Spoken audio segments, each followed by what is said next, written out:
Cheikh Ahmadou Bamba, pour vous, c'est l'une des personnes, si le Sénégal prend exemple sur lui, pourrait être aujourd'hui quelque chose de très important pour le développement du pays. Alassane, d'abord, il faut l'étudier. Nous, on nous reproche d'avoir une civilisation orale. Pour une fois qu'un des nôtres passe toute sa vie à écrire, on ne le lit pas. Donc Cheikh Ahmadou Bamba a beaucoup écrit. Cheikh Ahmadou Bamba a énormément écrit. Et on ne le lit pas. Et quand on lit Cheikh Ahmadou Bamba, quand même, on découvre des choses extraordinaires, mais vraiment extraordinaires. D'abord sur sa vie et son œuvre, peut-être qu'on n'aura pas suffisamment de temps d'en parler.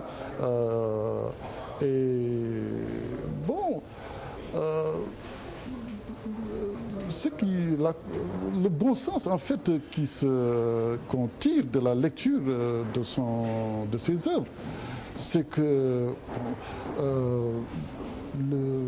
Jésus, Mohamed, lui-même, c'est des réceptacles différents d'une même lumière. Il n'y a rien d'extraordinaire, et ce n'est pas en contradiction avec les fondamentaux en fait de l'islam. Ça, je n'ai pas le temps, mais c'est des choses que j'ai développées dans le livre. Lorsqu'on a quelqu'un comme ça, qui est des nôtres, qui nous propose un mode de vie fondé sur l'équilibre entre le matériel et le spirituel, qui érige le travail en culte, en forme d'adoration supérieure. Alors, non. D'abord, on règle le problème du complexe. On n'est pas dans ces damnés de la nature qu'on veut nous faire croire. Dès lors qu'on a quelqu'un qui peut qui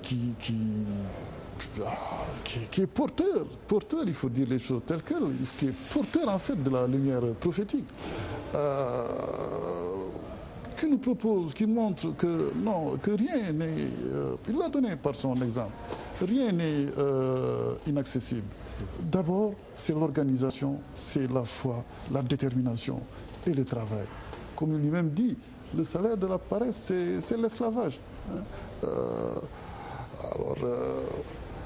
Et ça, en fait, il n'y a pas, tu ne copies pas un autre.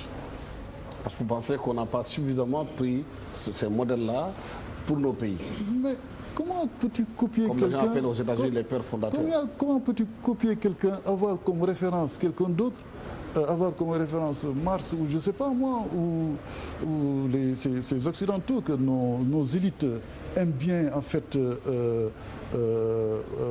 copier, singer, il faut dire, et espérer dépasser cela. Non. Cheikh Ahmadou Bamba, il nous dit que c'est possible. Mais c'est quoi? C'est la détermination, c'est l'organisation, c'est le travail. Dès lors, rien ne vous sera inaccessible. Alors, malheureusement, je n'aurai pas suffisamment de temps de développer là-dessus. Donc, cet aspect me semble quand même extrêmement important parce qu'il faut voir les civilisations qui ont dominé l'humanité.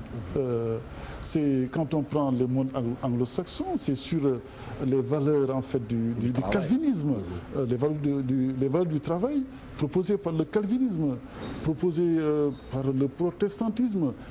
Quand on prend les Chinois, c'est les valeurs du confucianisme, du taoïsme, du bouddhisme. Ce sont leurs valeurs propres. C'est sur ce substrat en fait qu'ils prennent appui en fait pour se développer et viser les cimes en fait de la précédence. Bon, mais nous on pense, on a l'illusion qu'on peut s'appuyer, avoir comme référent l'Occident, et dépasser un jour l'Occident. Alors que au fond, vous pensez que le développement doit être endogène et partir de nos propres cultures. Il faut s'ouvrir.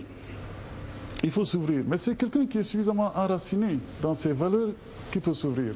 Comme disait Ampateba, il faut que nous soyons suffisamment enracinés sur un certain nombre de substrats, de valeurs propres, en fait, pour nous ouvrir au monde extérieur.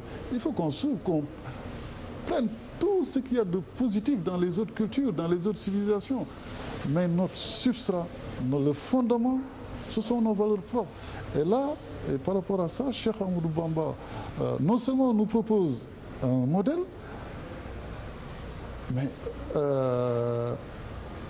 c'est que il détruit, il brise la question du complexe dès lors qu'on sera conscient en fait de sa stature bon, incommensurable.